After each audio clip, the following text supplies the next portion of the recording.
그러니까 블레셋을 괴롭히던 그 나라의 왕이 될 수도 있고 또 하나의 주장은 뭐냐면 남유다일 것이다라는 주장도 있어요. 근데 만약에 그 시대에 어떤 왕의 죽음을 만약에 의미한다라고 하면 이 막대기가 부러졌다는 그 표현이 어떤 왕의 죽음을 의미한다라고 하면 아수르 왕의 디글라필레셋의 3세일 가능성이 클 것이다 라고 주장을 하죠. 그 시기에 죽었기 때문에 물론 아하스도 역시 마찬가지 그 시기에 죽었습니다. 아하스도 남유다의 아하스 왕도 그 시기에 죽긴 했어요. 그렇지만 뒤에서 나오니까 나중에 설명할게요. 그리고 나라를 의미한다고 하면 바로 이렇게 아수르의 약해진 국력을 아마 의미할 수도 있을 것이다 라고 주장하는 그런 사람도 있어요. 그런데 이어서 계속 나오는 뱀과 독사와 그리고 나라에는 불뱀이라는 표현을 통해서 보면 이것이 나라는 아니고 당시 블레셋을 괴롭혔던 바로 그 아수르의 왕일 것이다. 이 부러진 그 막대기가 왕일 것이다라는 그런 주장이 지배적이죠. 그리고 그 왕이 우리가 잘 알고 있었던 디글랏필레셋 3세의 죽음을 나타내고 또 그 디글랏필레셋 3세의 죽음 이후에 계속 등장하는 그런 왕들을 의미하는 해석으로 뱀이 독사가 날아다니는 불뱀으로 이렇게 등장을 했을 것이다 라는 해석이 아마 맞을 것 같아요. 저도 그렇게 주장을 합니다. 이것을 해석을 해보니까 이 디글랏필레셋 왕이 죽은 후에 이어지는 그 왕들이 사르곤 2세 그리고 또 이어지는 왕이 사네립 왕이고 그리고 또 에사라또 왕인데 이 디글랏필레셋 왕이 블레셋을 자꾸 괴롭혔어요. 자꾸 괴롭혔는데 사르곤 2세 그 다음 왕이었던 사르곤 2세는 블레셋이 멸망하는데 아주 결정적인 타격을 준 왕이 되어버립니다. 그리고 사네립 왕과 그리고 에사라또 왕은 더 강력한 그런 왕이 돼가지고 나중에 아까 지금 보고 있는 저 도시들을 하나씩 점령해버려요. 그리고 그 왕들을 그 군주들을 하나씩 사로잡아 가버리는 그런 결과까지 되게 되거든요. 그래서 이걸로 봤을 때는 이 부러진 막대기가 아수르의 왕 디글랏필레셋 3세일 것이다 라는 해석이 가장 적절합니다. 아하스 왕과 거의 비슷한 시기에 죽은 이 디글랏필레셋 3세는요 아까 말씀드렸지만 블레셋에 상당한 타격을 가했던 왕이에요. 그래서 그의 죽음은 어떻게 했을까요? 블레셋 사람들에게는 큰 기쁨으로 다가왔겠죠. 그렇지만 오늘 본문에서는 뭐라고 얘기하냐면 기뻐하지 말아라고 하죠. 왜냐하면 그 이후에 다가올 더 어마어마한 왕들이 많이 있기 때문이다라는 겁니다. 이게 여기서 이 막대기가 아하스 왕을 가리킨다는 그런 주장도 있기도 해요. 그런데 오히려 남유다의 아하스 왕은 블레셋의 침략을 받아서 자꾸 몇 개 고을을 뺏기고 그리고 했던 그런 왕이다 보니까 이 아하스 왕이 남유다의 아하스 왕이 이 블레셋의 그 부러진 막대기라기보다는 어떻게 보면 얻어맞는 북이었죠. 북. 뭐 잊어버릴만 하면 한 번씩 블레셋이 공격해오고 그러면 남유다는 또 맞고 하는 그런 북의 로 보는 것이 맞다라고 하는 것이 맞죠. 그리고 블레셋이 기뻐해서는 안 된다라는 이유를 아까도 설명했지만 이 사르곤 왕과 그리고 사네립 왕이 아스돗을 정복하고 또 가사의 왕을 포로로 잡아가고 또 아스글론에 그리고 에글론 이렇게 정복하고 또 이 왕들을 사로잡아가 버리는 그런 결과가 초래를 하시겠죠. 결국 나중에는 아수르에 의해서 이 블레셋도 멸망을 하게 됩니다. 어떻게 보면 디글랏필레셋의 죽음으로 끝이 아니라 더 강한 왕들이 등장을 하게 됐고 그 왕들의 등장을 통해서 블레셋은 더 심한, 더 아픈 그런 경험들을 많이 갖게 되죠. 그래서 30절을 보게 되면 가난한 자의 장자는 먹겠고 궁핍한 자의 자는 평안히 누우려니와 내가 내 뿌리를 기근으로 죽일 것이요 내게 남은 자는 살육을 당하리라 라는 그렇게 말씀을 하는데 참 이해하기가 좀 어려워요. 이렇게만 보면 이사야 선지자는 이 가난한 자의 장자를 극심한 고통 가운데 허덕이고 있는 유다 백성을 가리켜서 가난한 자의 장자라고 표현을 한 거예요. 그리고 궁핍한 자, 이것은 뭐냐면 방황하며 쫓겨다니는 양에 비유된 것인데 하나님의 백성들을 비유한 것입니다. 하나님의 백성들. 그런데 그들이 어떻게 돼요? 지금 이렇게 극심한 고통 가운데 허덕이고 또 방황하면서 쫓겨다니고 있는 이 하나님의 백성들이 어떻게 된다는 거예요? 안전하고 평안하게 살게 될 것이다 라고 지금 예언을 하고 있는 거예요. 하지만 그 반대로 블레셋 족속들은 어떻게 해요? 내가 굶주림으로 죽음을 당할 것이고 또 그 굶주림에서 살아남은 자들은 어떻게 한다고요? 아수르의 왕 독사와 불뱀에 의해서 죽임을 당할 것이다 라고 지금 얘기를 하고 있는 거예요. 여기서 내가 굶주림으로 죽임을 당할 것이다 라는 이 표현의 표현을 보면 뭐가 연상이 돼야 되냐면 이 블레셋이라고 하는 이 도시를요, 저 나라를 아수르라고 하는 군대가 완전히 다 포위를 해가지고 굶겨 죽여버리는 그런 것을 의미합니다. 예전에는 그런 게 많았었어요. 특히 저때. 지금도 마찬가지죠. 자, 가자지구를 한번 생각해 보세요. 가자지구를 쭉 삥 돌아서 지금 보호막을 쳐놨죠. 이스라엘에서. 그래서 거기를 딱 두 군데 그 통행로를 통제를 해버리니까 어떻게 돼요? 완전히 막혀가지고 식량, 물, 전기, 연료 할 거 없이 모든 게 다 차단돼 버렸죠. 바로 이겁니다. 이때 당시 바로 이러한 방법을 쓴 것이 아수르예요. 아수르가 근데 이게 블레셋만 쓴 게 아니고요.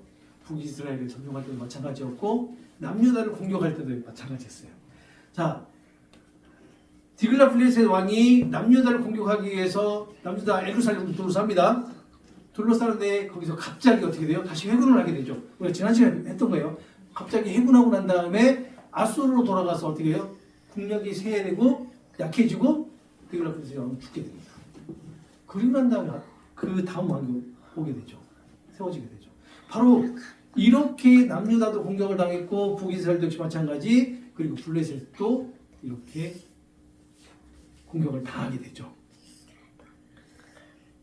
이런 방법으로 지금도 모르겠어요. 이스라엘이 이렇게 그런 방법을 쓰는 것이 아마 이때부터 배워왔던 그런 전략적인 것이 아니었을까. 아수르도 마찬가지고 바벨론도 대국이잖아요. 대제국에 어마어마한 병사들이 있잖아요. 남유다는 아주 자그마한 나라예요. 블레셋도 역시 마찬가지고. 그런 대제국이 우리가 지난 시간에 지도를 봐서 아시잖아요. 이렇게 블레셋이 얼마나 큰 영토를 차지했는지 그리고 아수르가 얼마나 큰 영토를 차지했는지 거기에 따르는 병사들이 얼마나 많겠냐, 군대가 많겠냐는 거죠. 저런 자그마한 그런 나라 같은 경우는 그 군대가 전부 다 둘러싸버릴 정도로 이렇게 강한 나라였으니까요. 그렇게 굶주림을 당하게 해서 죽음을 당하게 할 것이다. 이게 누구의 지금 생각이에요? 하나님의 생각이에요. 하나님이 아수르를 사용하셔서 블레셋 그 나라를 이렇게 둘러싸가지고 포위를 해서 굶주림을 죽음을 당하게끔 하시겠다라는 겁니다. 32절을 보게 되면 블레셋의 이 말 파멸을 예언을 하는데 보세요. 자, 성문이여 슬피 울지어다. 성읍이여 부르짖을지어다. 너 블레셋이여 다 소멸되리로다. 대저 연기가 북방에서 오는데 그 대열에서 벗어난 자가 없느니라. 성문이여 슬피 울지어다. 성읍이여 부르짖을지어다 라고 하는 이 말도 역시 마찬가지 30절에 나와 있는 굶주리게 된다라는 그 표현과 같은 의미입니다. 어떻게? 포위를 해가지고 그러니 슬피 울고 성읍에 부르짖어라. 북방의 그 아수르 군대가 너희들을 포위하게 될 것이다 라는 것을 지금 우리가 연상할 수 있는 거죠. 너희가 모두 망하게 되었다. 블레셋 너희가 모두 망하게 되었으니 너희 성문도 통곡하고 너희 성읍도 비명을 질러라 라는 그런 의미입니다. 너희 블레셋은 멸망하게 될 것이다 라는 그런 예언을 지금 이사야 선지자를 통해서 하고 있죠. 북쪽에서 군대가 구름대처럼 몰려오는데 그들은 나고병이 한 사람도 없을 정도로 잘 훈련된 대군이 몰려올 것이다 라는 그런 얘기예요. 연기가 북방에서 온다라는 것은 구름과 같은 아수르의 군대를 의미합니다. 구름과 같은 아수르의 군대라면 어떨까요? 어마어마한 수를 의미하겠죠. 정말로 너무나 많은 셀 수 없는 그런 군대가 온다는 얘기가 되겠죠. 연기가 북방에서 온다라고 표현을 하고 있는데 왜 북방에서 올까요? 연기가. 저 지도를 보면서 한번 가볼까요? 왜 북방에서 연기가 온다라고 표현을 했을까? 아수르가 어디에 위치해 있죠? 지금 북이스라엘, 아람, 다메섹 그 위에 아수르가 위치해 있죠.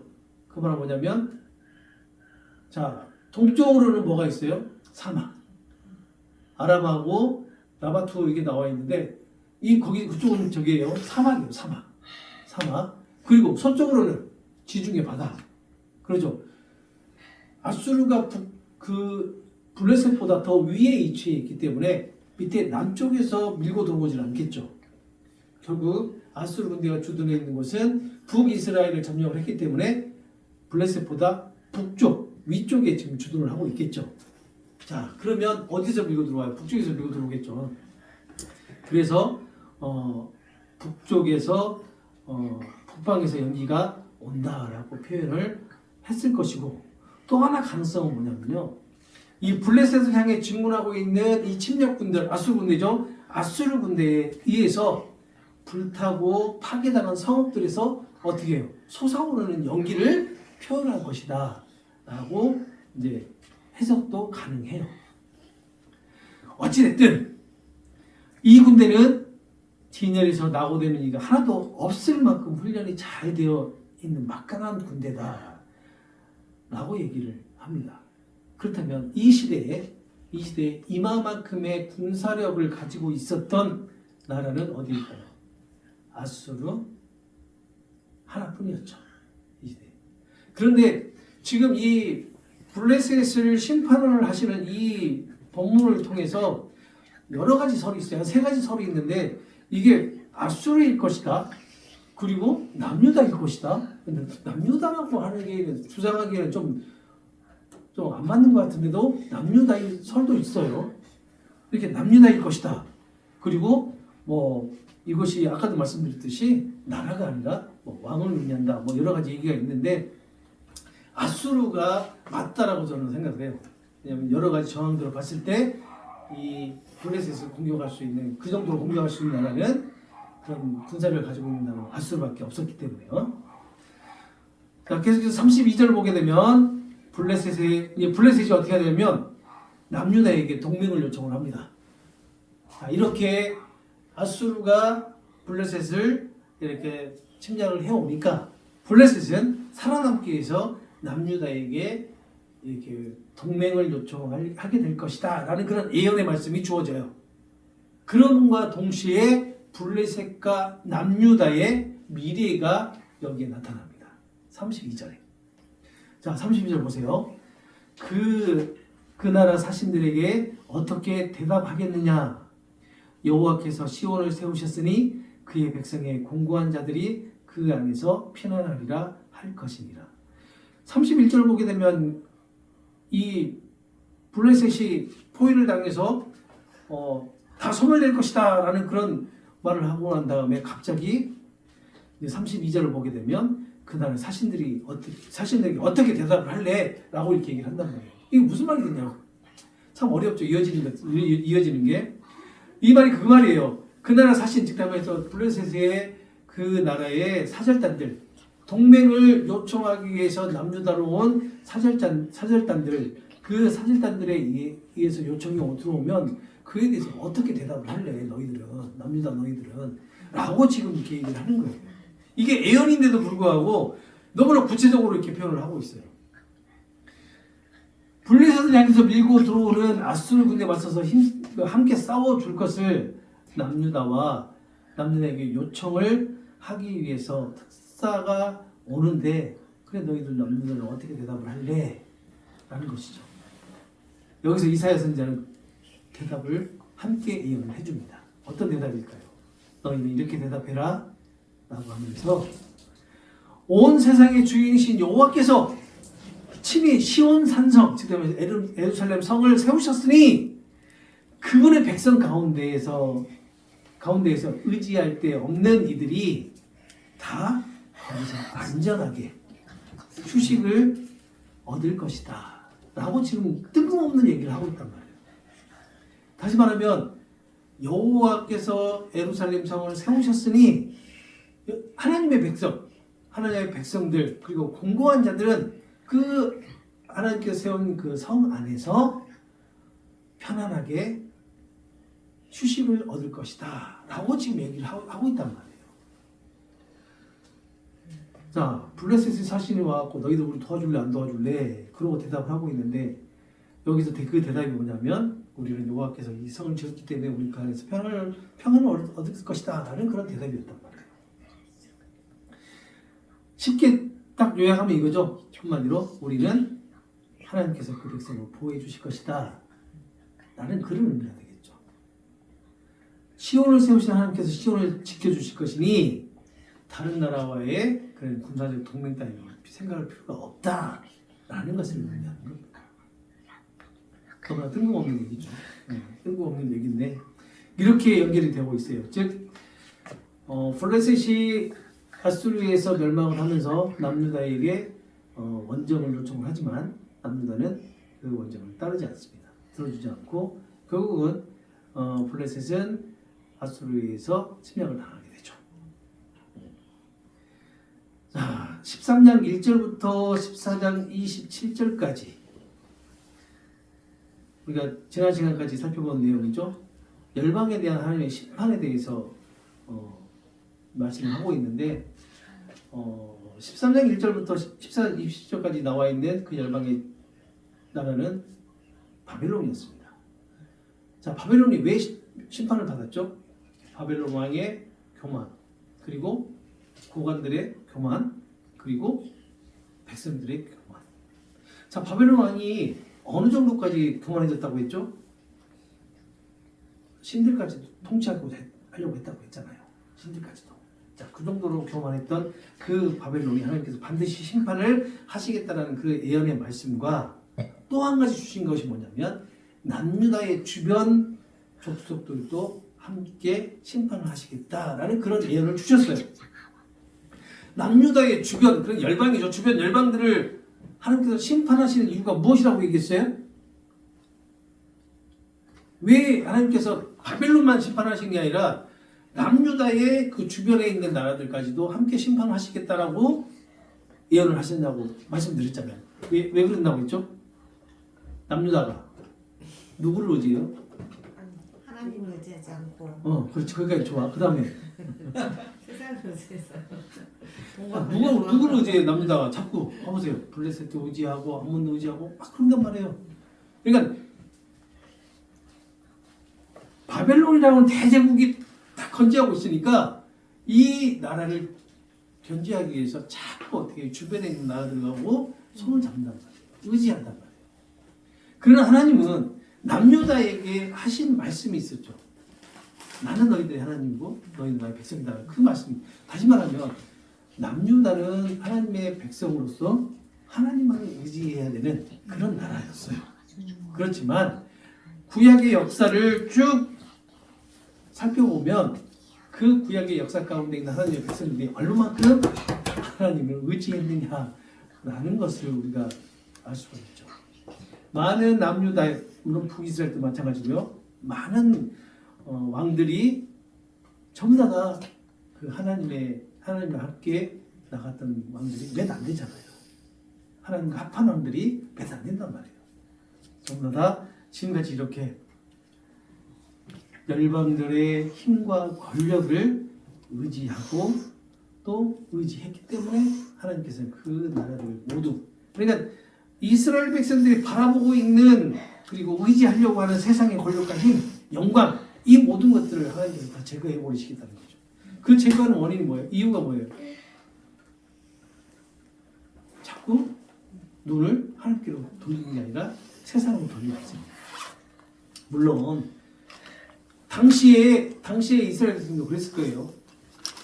눈에 보이지 않는 그 하나님보다 눈에 보이는 권력과 힘이 더 세게 느껴졌을 거예요. 아마 우리도 그러지 않나요? 우리도 지금 우리가 하나님을 붙들고 있지만 우리가 하나님 붙든 게 아니라 하나님 우리 붙들고 있는 거잖아요. 하나님께서 우리 붙들고 있기 때문에 좀 이렇게 하고 있는데 사실 그러잖아요. 하나님 말씀이 우리에게 주어지고 우리가 성경 말씀을 읽고는 있지만 우리에게 무엇인가 일이 딱 터지게 되면 어떻게 가장 먼저 바라보는 게 하나님이 아니고 이 세상에 나를 도와줄 수 있는 내 문제를 해결해 줄 수 있는 힘과 권력을 먼저 본단 말이에요. 안 보는 사람 없어요. 목사들요? 눈이 딱 터지잖아요. 대인교회 목사님 맞아요? 그럼요. 맞아요. 어떻게 하셨어요? 역시. 자, 우리가 지금 조그만한 교회 목사님들이 무슨 일이 딱 터지잖아요? 그럼 누구 찾아요? 그렇죠. 큰 교회 목사님 찾아요. 큰 교회 목사님 찾아요. 정말로. 이거 어떻게 해야 돼요? 그럼 뭐라고 하는 줄 아세요? 기도하세요. 자, 그러잖아요. 다 마찬가지입니다. 우리가 흔히 얘기하는 믿음이 신실하고 기도에 용서했던 우리 권사님, 장로님 분 딱 터지잖아요. 그럼 제일 먼저 법원 찾아가요. 경찰 찾아가요. 이게 현실입니다. 근데 우리뿐만 아니라 이 시대에도 마찬가지겠죠. 이 시대의 왕들도 이스라엘이라고 하는 이 나라에 뭔가 외압이 들어오게 되면 가장 먼저 하나님께 나아갔던 것이 아니라 바로 주변에 있는 내 손을 잡아줄 수 있는 그런 열방들에게 손을 뻗칠 수밖에 없었을 거라고 생각을 해요. 이게 어떻게 보면 반복되는 역사죠. 구약의 하나님의 백성들의 그 반복되는 역사, 이 역사가 신약까지 와가지고 신약에서도 마찬가지. 그리고 현재를 살아가고 있는 우리들도 그 역사 가운데 똑같이 하나님보다 이 세상의 힘과 권력을 더 의지하면서 살아가고 있다는 거예요. 그래서 하나님은 그러한 세상의 권력과 힘을 먼저 제거를 해보시는 거죠. 그러면서 하시는 말씀이 나를 바라봐라 라는 거죠. 이 말씀 우리에게도 지금 하신단 말이에요. 똑같이. 하나님은 이런 이스라엘을 징계를 하시죠. 징계를 하시지만 남유다를 징계를 하시지만 멸망시키지는 않으세요. 왜요? 남은 자를 남겨두셨고요. 그리고 그루터기를 남겨주셔서 다시 회복의 역사를 쓰신단 말이에요. 그 회복의 역사가 어떻게 완성이 돼요? 자, 그루터기를 통해서 쭉 누가 나타나요? 누가 나와요? 남유다의 유다족 속에 누가 나와요? 예수님이 나오시잖아요. 그 예수님이 십자가에서 다 이루심으로써 창세전에 선택하신 하나님의 백성들을 어떻게 해요? 다시 회복시켜 주신 그 역사를 완성을 지어 주시잖아요. 이것이 우리가 지금 살아온 역사, 우리 역사가 아니라 우리 하나님의 백성들이 지금까지 쭉 이어져 온 역사라고 할 수가 있는 거죠. 우리가 이사야서의 말씀을 살펴보면서 구약에 등장하는 그 하나님의 백성들의 모습, 다시 말하면 죄악 가운데 살아가고 있는 그 삶의 모습, 그리고 하나님을 신실하게 섬기지 못했던 그런 신앙심, 이런 것들을 통해서 오늘 살아가고 있는 그리스도인들의 모습을 반드시 볼 수 있어야 된다고 저는 말씀드리고 싶습니다. 다시 말하면 왜 구약의 백성들은 이렇게 했을까? 라고 생각하는 것이 아니라 구약의 백성들의 이러한 모습이 제약된 삶의 모습, 그리고 하나님을 신실하게 섬기지 못했던 이러한 모습들이 바로 오늘 살아가고 있는 우리의 모습이 아니겠냐는 거죠. 그러면서 우리의 신앙을, 우리의 삶을 점검을 해야 되는데 사실 있잖아요. 그것조차도 우리의 의지대로, 우리의 스스로 절대 그게 불가능하다는 거예요. 왜요? 우리 눈에 보이는 게 뭐예요? 보암직도 하고 먹음직도 하고 나를 아주 지혜롭게 할 것 같은 이 세상이에요. 너무 그것이 우리 주변 내 바로 옆에 와 있어요. 항상 내가 손만 뻗으면 그 보암직도 하고 먹음직도 하고 다 잡혀요. 그리고 나를 지혜롭게 할 것 같은 게 바로 옆에 있어. 어디 여기 있네 인터넷. 이렇게 있단 말이에요. 바로 나에게 내가 이것만 보면 정말로 지혜로울 것 같아요. 그렇지만 하나님께서 말씀하시는 그 지혜가 아니잖아요. 바로 이런 모습이 구약을 통해서 신약을 통해서 그리고 오늘을 살아가고 있는 우리에게도 하나님께 주신 메시지라는 겁니다.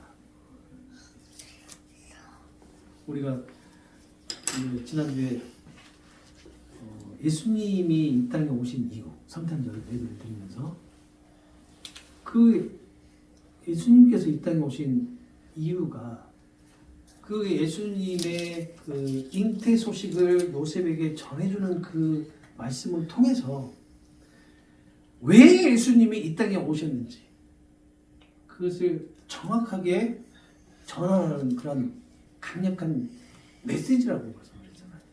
왜 오셨는가? 구원하시기 위해서. 우리를 구원하시기 위해서. 그리고 한 가지 더 뭐 있죠?